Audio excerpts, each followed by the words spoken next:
So ఈ వీడియోలో connection to staging గురించి డిస్కస్ చేద్దాం.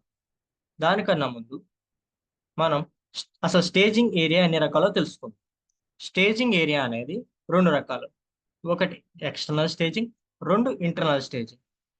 One external staging has AWS, Microsoft Azure, Google cloud storage అనేవి బ్లాబ్ స్టోరేజెస్ కింద యూస్ చేసుకుంటాం.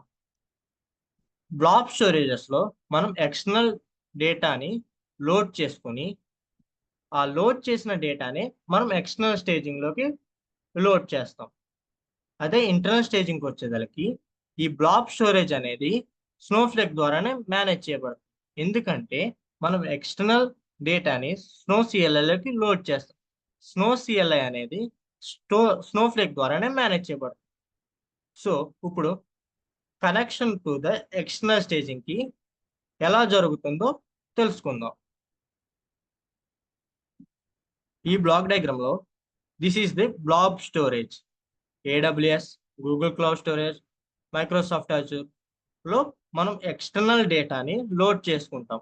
ఈ లోడ్ చేసుకున్న ఎక్స్టర్నల్ డేటాని మనం ఎక్స్టర్నల్ స్టేజింగ్కి కనెక్ట్ చేయాలి.